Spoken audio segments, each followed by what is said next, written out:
ऐसे घनाभ का आयतन ज्ञात करें जिसकी लंबाई उसकी चौड़ाई से दुगनी अधिक है और इसकी चौड़ाई 8 सेंटीमीटर है जो कि उसकी ऊंचाई से दुगनी है। यानी इनके बारे में रिलेशन दिया हुआ LBH। देखिए चौड़ाई 8 सेंटीमीटर है और चौड़ाई बोल रहा है कि ऊंचाई से दुगना है, तो इसका मतलब ऊंचाई 4 था, लेकिन लंबाई के बारे में बोल रहा है कि चौड़ाई से दुगना अधिक है। यानी ये तो 8 है, ये है 8 का दुगना 16 होता है और ये 16 अधिक होना चाहिए, तो 16 अधिक होगा तो 16 × 8 कितना होगा, ये 24 होगा। अब इसका हमको आयतन चाहिए और आयतन का फॉर्मूला होता है लंबाई गुने चौड़ाई गुने ऊंचाई। 24 × 8 × 4 करेंगे तो 768 सेंटीमीटर क्यूब आएगा। 8 पुरुषों का औसत वजन 2 केजी बढ़ जाता है जब उनमें से 90 केजी वजन वाले एक पुरुष को दूसरे पुरुष से प्रतिस्थापित कर दिया जाता है। नए पुरुष का कितना वजन होगा? देखिए 90 केजी को हटा करके किसी दूसरे को लाया गया है। अगर 90 केजी वाले को ही हम लाते तो औसत पर कोई फर्क नहीं पड़ता, लेकिन 90 केजी को हटा करके दूसरे को लाने से सबका औसत वजन बढ़ रहा है। यानी कम से कम 90 केजी तो रहा ही होगा जो गए होंगे, लेकिन उसके अलावा उनका वजन उतना ज्यादा है जो हर किसी पे 2 केजी औसत में बढ़ा सके। तो एक पर अगर 2 केजी बढ़ा रहे हैं तो 8 पर 8 दूना के 16 केजी बढ़ाएंगे, यानी 90 केजी तो रहेंगे ही रहेंगे, 16 केजी और बढ़ जाएगा, तो 90 16 हो जाता है आपका 106। ऑप्शन बी 106 केजी के हैं जो आए हैं। अली और बादल एक ही स्थान से और एक ही समय में 1200 मीटर वृत्ताकार दौड़ में क्रमशः 27 और 45 किलोमीटर प्रति घंटा की चाल से दौड़ना आरंभ करते हैं।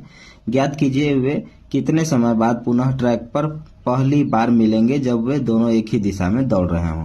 एक ही दिशा में दौड़ने पर चाल को घटा दिया जाता है, तो 45 में से 27 गया 18 चाल हो जाएगा और मिलने का जो समय होगा, समय बराबर होता है दूरी बटा चाल। तो दूरी है 1200 मीटर और चाल हो गया 18, लेकिन ये किलोमीटर प्रति घंटा में है और ये मीटर में है, तो मीटर प्रति सेकंड में बदलने के लिए 5/18 से गुना किया जाता है चाल में।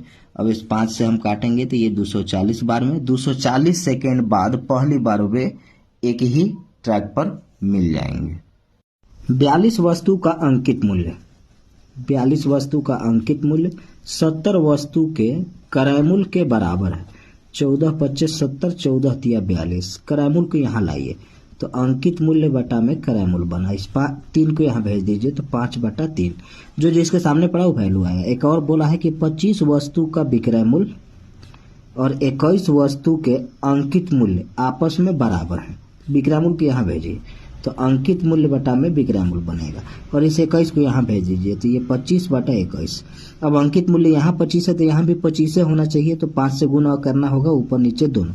खरीदे हैं देखिए 15 में, बेच रहे हैं 21 होगा, ये बेच रहे हैं 21 में, लाभ हो रहा है 6 का, लाभ गुने 100 बटा में क्रय मूल्य। क्रय मूल्य है 15 रुपया, 5 से काट दीजिएगा 3 बार में, 20 बार में, 3 दूनी के 6, 20 चौका 20 दूना के 40%, 40% का लाभ। प्रिया अपनी कार से 21 किलोमीटर प्रति घंटा की चाल से एक निश्चित दूरी तय करती है और 17 किलोमीटर प्रति घंटा की चाल से उसी रास्ते वापस आ जाती है। इस पूरी यात्रा के दौरान उसकी औसत चाल ज्ञात करें। तो ध्यान रखेंगे कि जब दूरी बराबर हो, यानी जितना दूरी गए उतना ही दूरी वापस आएंगे, तो औसत चाल का एक फॉर्मूला होता है 2xy बटा में x प्लस वाई। x और y का मतलब चाल, तो यहाँ पर 2xy बटा में x प्लस वाई, यानी 17 और 21 जो होगा यहाँ पे 38 होगा। इसको काटेंगे तो 19 बार में, और 19 लास्ट में ऑप्शन सिर्फ सी में ही है। तो याद रखेंगे कि अगर दूरी बराबर हो तो दूरी बराबर होगा तो औसत चाल होता है 2xy बटा में x प्लस वाई। उस त्रिभुज का क्षेत्रफल क्या होगा जिसका परिमाप 36 और 2 भुजा 17 और 9 है। परिमाप मतलब भुजा का योग होता है, तो 17 और 9 26, 36 में से 26 घटाइए तो 10, एक भुजा 10 9 17। क्षेत्रफल निकालने के लिए एस निकालना पड़ता है, यानी अर्ध परिमाप। अर्ध परिमाप मतलब परिमाप का आधा, तो अर्ध परिमाप आ गया, इसका आधा 18। क्षेत्रफल होता है रूट अंडर में S into S minus A S minus B S minus C.